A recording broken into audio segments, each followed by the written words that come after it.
Most celebrities set for life financially. I also feel like that's another false narrative. I've been trying to say this and I don't think people understand. I didn't understand when I was younger. I did not get it. You know, you see somebody on TV and then you think they're rich. It's not true. Fame does not equal money. It just doesn't. Especially like back in the day, like reality TV stars, we thought they were just rolling in the dough because of like the lifestyle that they put on the shows and everything. And I was like, but that's production. That stuff is being produced out. And that person is just getting paid per episode of the show, which sometimes isn't that much money.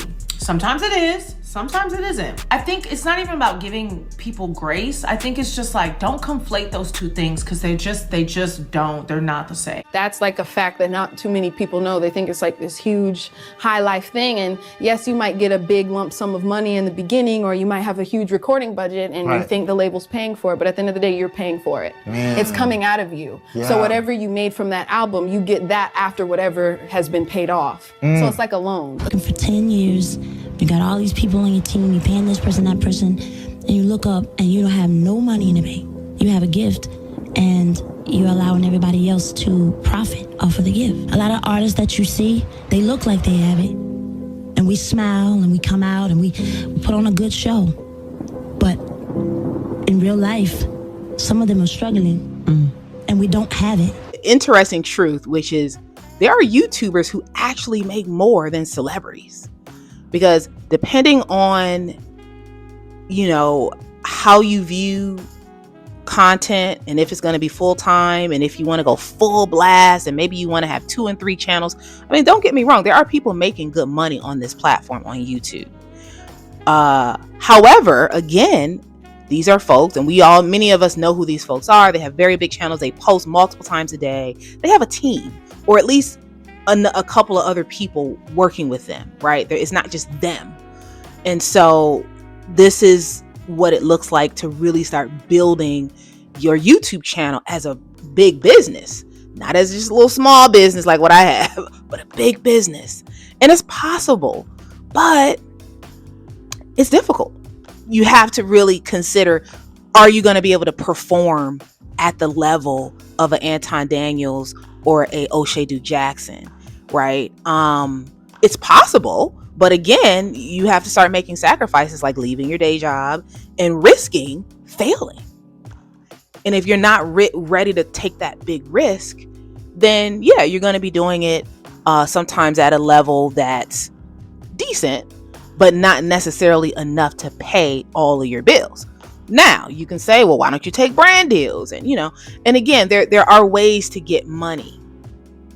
But we all know that none of those ways are permanent, you know, and obviously I know that with the job market and the economy right now, nothing is permanent. We see what just happened with the government workers and all that stuff. But a brand deal perhaps could be a little bit less secure than a job that you're actually on payroll for, perhaps.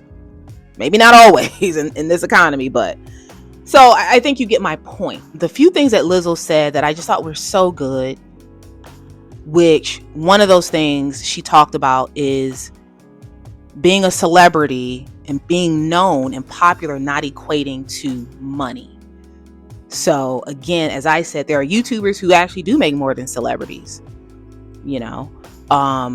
And so that was something I thought was really important. Also, she talked about how, you know, no one sees, like, she notices how a lot of her subscribers or her followers don't see her post. This is Lizzo, you know, Grammy Award winning, nominating, big, like, household name.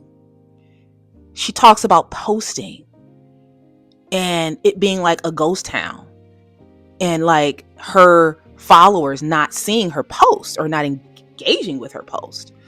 And so it's interesting that even at that celebrity level, many of them still experience what we experience, going back to posting on social media, feeling sometimes like a humiliation ritual and like people are just monitoring you. Lizzo talked about this. And, you know, she also talked about streaming and how, what did she talk about? Yeah, I can't remember, but I think the other thing was just her talking about using social media as a tool to get your message out there, and how there are people who have used this platform in a way to blow up. But again, doing it in a way that fits your lifestyle so that you won't lose your mind in the midst of all the things that I just said in this video. And, you know, also recognizing that human behavior changes so much. A lot of people, instead of posting on social media now, are starting group chats with family members and friends. I'm in several group chats, and I'll be honest, I don't really care to be in group chats, but I get it, because sometimes it's easier to send your photos or your videos to a handful of family and friends who you know are gonna like it and appreciate it and engage with it, versus putting that same video or that same photo online where you feel like people are just monitoring you and hating on you, and or just don't really care about you, you know? So it's, you know, that is another thing that is going on, is the group chats of it all, and folks kind of moving away from posting a ton of photos online. And even me, like my Instagram, I admit to not being consistent with it because I'm more consistent on YouTube, but posting over there can sometimes feel a little bit awkward, you know, because I'm like, is anybody still here? Does anybody still care? And, you know, because I don't post, I don't necessarily always get good engagement. But funny thing, I actually started on Instagram. That was kind of where I got started. But even me, as someone who does have a career in social media, part-time, if you will, I feel it too. You know, I feel that pressure too. I feel that awkwardness too. A lot of people would love to have a platform, but the question is, if you want the platform, can you sustain it? Can you manage it responsibly?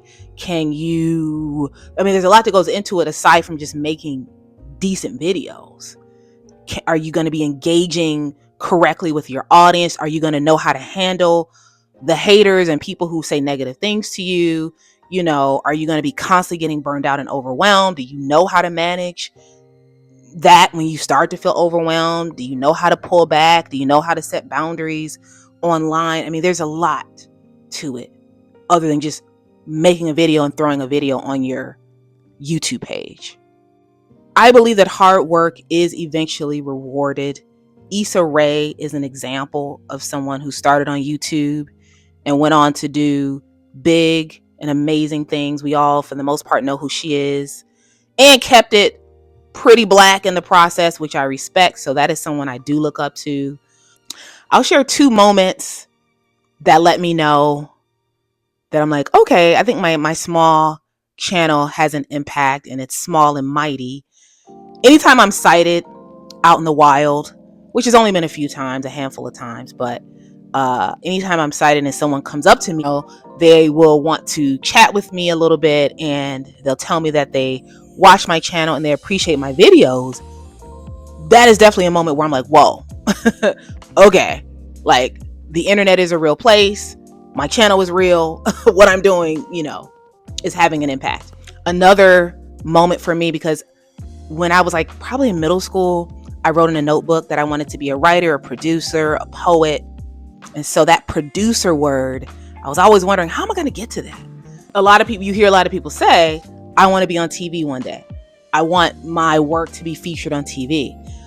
When I checked my analytics and saw that 20% of my audience actually watches me on TV, I was like, I'm on TV. And for me, the reason why I say that I'm going to keep going, one of the reasons why, is because I am actually doing my life's work here. So for some people, they might look at YouTube as just trying to make money, or I'm just trying to, I don't know, get my message out there. I want to get my message out there. I want to make some money. But I guess I also look at it in life, we all have a mission. We all have a message.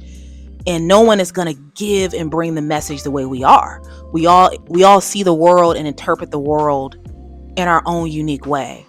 And no one is going to say it the way we're going to say it. And so going back for me, this goes back to my days of writing for a newspaper, doing community television, teaching. I used to do live events, curate live events, open mic poetry venues, etc., etc. Even African dance. There's a particular work that I'm doing, and I don't know if I could sum it all up and give it one title like, oh, this is, but for people who know me offline, I don't think many of them will be surprised that I'm still posting my little videos because it's bigger than just me reacting to trending topics. Many of these things that I'm talking about here are things that have been in my head and in my heart for years. Things that I was writing in the newspaper, the Black newspaper I used to work for years ago. And social media is a tool that I can use to continue my life's work as an artist, because I do identify as an artist. And so that is why I'm still here. It's not because, believe me, it's not the Google AdSense money. It's not none of that. It is me doing the work that I believe I was called to do and delivering the message that I believe I was called to deliver. And again, recognizing that this is my own unique message to give. And it's not for everybody. And it's not supposed to be for everybody. But for those who appreciate it, understand it, and to a degree understand me, I'm so grateful. And I thank you. This was another episode of the Curated Legacy Podcast. As always, stay tuned for more videos.